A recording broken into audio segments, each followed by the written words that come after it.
ओम तत् सत्य। गीता का दूसरा अध्याय 14वां श्लोक। यहां भगवान जो कहना चाह रहे हैं वो ये कहना चाह रहे हैं कि सत्य असत्य जो चीजें हैं उनमें आपको डिफरेंस कैसे करना है, असत्य से कैसे निवृत्ति प्राप्त करनी है और सत्य को कैसे प्राप्त करना है। हे कुंती नंदन, इंद्रियों के विषय जड़ पदार्थों और जड़ पदार्थों शीत मतलब अनुकूलता, उष्ण मतलब प्रतिकूलता के द्वारा सुख और दुख देने वाले हैं तथा और अनित्य हैं। हे भरत वंशो उद्धव, अर्जुन तुम सहन करो। देखिए क्या चीज आई है, ये बहुत बड़ी बात आ गई यहां पर। अब क्या बड़ी बात आ गई? समता मतलब जीवन में आप देखते हैं इंद्रियों के जो अंतःकरण की सभी वस्तुएं, पद, वर्तमान में जो रहता है आपके पास में जितनी चीजें रहती हैं वो सब बदलने वाली हैं। ये सब चीजें बदलने वाली हैं, लेकिन अज्ञानवश मोह के कारण हम ये समझते हैं कि ये बदलती नहीं है। अनुकूल परिस्थिति आती है, चली जाती है, प्रतिकूल परिस्थिति आती है, चली जाती है। लेकिन जो इन दोनों परिस्थितियों को देख रहा है वो नहीं बदल रहा है। अनुकूल परिस्थिति बदल रही है, प्रतिकूल परिस्थिति बदल रही है। अब देखिए आप, यहां दो चीज उन्होंने बोली है, शीत और उष्ण, ठंडा और गर्म। ठंडे को बोला अनुकूलता और उष्ण को बोलता प्रतिकूलता। जो अनुकूलता है वो भी आपको दुख देती है और प्रतिकूलता है वो भी आपको दुख देती है। क्यों दुख देती है? अगर बहुत ज्यादा सर्दी पड़े तो पौधा मुरझा जाएगा। बहुत ज्यादा सर्दी पड़ेगी तो पौधा मुरझा जाएगा, और बहुत ज्यादा गर्मी पड़ेगी तो भी पौधा मुरझा जाएगा। मतलब आपको जो राग द्वेष के कारण अनुकूलता और जो प्रतिकूलता लगती है, कोई भी व्यक्ति, कोई भी वस्तु, कोई भी अवस्था, कोई भी चीज आपको इसलिए अनुकूलता में इसलिए अच्छी लगती है क्योंकि उस वस्तु के साथ आपको राग होता है। अगर उससे राग ना हो तो वो वस्तु आपको कभी अच्छी नहीं लगेगी, और जिससे राग होगा उसके विपरीत निश्चित तौर से आपको किसी से द्वेष होगा, क्योंकि जब तक द्वेष नहीं होगा तब तक राग नहीं हो सकता, और जब तक राग नहीं हो सकता तब तक द्वेष नहीं हो सकता।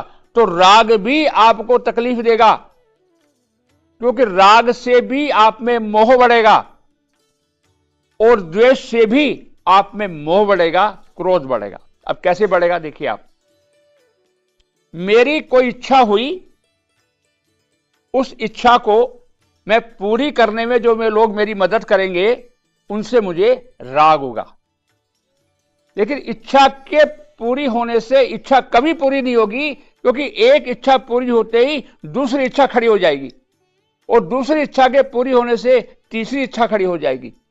तो वो इच्छा का सिलसिला चलता रहेगा और मेरा राग कभी भी पूरा नहीं होगा। तो जो लोग मेरे राग को पूरा करने में मेरी मदद कर रहे थे, जो लोग मेरी इच्छा की पूर्ति में मदद करने में लगे थे, तो जो मेरी इच्छाएं बढ़ रही थी उन इच्छाओं के कारण भी मुझे प्राप्त और दुखी हो रहा था। अगर क्षणिक रूप से कभी आपको सुख हुआ इच्छा की पूर्ति में, तो उसी वक्त एक क्षण का होता है जिस क्षण आप वो निरीच्छा होती है। जिस वक्त वो आपकी जिस क्षण इच्छा पूरी होती है, बस वो एक क्षण ही आपका सुख होता है, दूसरे क्षण तो दूसरी इच्छा पैदा हो जाती है और वो जो सुख है वो आपका समाप्त होता है। तो मतलब ये समझिए कि जिस वक्त आप में समता आई, उस दुख के समाप्त होने की वो एक पल ही आपके जीवन का सुख था, दूसरा कोई सुख नहीं था। तो मतलब जो अनुकूल परिस्थिति जीवन में आती है उसमें भी आपको सम रहना है, और जो प्रतिकूल परिस्थिति आती है, अब प्रतिकूल परिस्थिति समझिए कि मेरी इच्छा की पूर्ति में आपने व्यवधान डाला, तो व्यवधान डालने वाले पर आपको क्रोध आएगा। व्यवधान डालने वाले पर आपको क्रोध आएगा, और क्रोध आपके मोह का, आपके अज्ञान का, आपके सर्वनाश का कारण बनेगा। तो ठाकुर जी यहां कह रहे हैं कि अनुकूल और प्रतिकूल दोनों परिस्थितियों में तुझे सम रहना है। हे अर्जुन, जो परिस्थिति जीवन में आ जाए, उन सभी परिस्थितियों का, अनुकूल और प्रतिकूल परिस्थितियों में किस प्रकार तू सम रह सकता है। क्योंकि जिस प्रकार तू तेरी इंद्रियों को कंट्रोल करके और सम रहेगा, सम कब रहेगा, जब तुझे यह पता चलेगा कि यह शरीर तुझे सिर्फ यहां संसार की सेवा के लिए, संसार का काम करने के लिए, अपना कर्तव्य पूरा करने के लिए मिला है। मतलब ये मैसेज हमको मिला, हमको मतलब ये जो कलयुग में व्यक्ति है, इन सब के लिए क्या मैसेज है कि हमको अनुकूल और प्रतिकूल दोनों परिस्थितियों में सम रहना है। अगर जीवन को आनंद पूर्वक जीना है तो अपने कर्तव्य को बिना भय और बिना लालच के पूरा करते हुए न किसी से राग रखना है और न किसी से द्वेष रखना है। इसलिए ये 14वें श्लोक हमको क्यों विशेष हो गया, क्योंकि समता ही समत्व योग उच्यते, मतलब संसार में समता से ऊपर कोई उपासना नहीं है, कोई साधना नहीं है, कोई भगवान का नाम नहीं है, किसी प्रकार की पूजा नहीं है, किसी प्रकार का योग नहीं है, किसी प्रकार की साधना नहीं है। यदि आपके जीवन में समता और सहजता आ गई तो समझ लो आपने सब कुछ सीख लिया, आपको कुछ से सीखना नहीं रहा। यदि ये 14वां श्लोक भी आपके जीवन का हिस्सा बन जाता है तो बाकी सभी शास्त्र समझ लो आपके सामने प्रकट हो गए और सब शास्त्रों का सार आपने सीख लिया।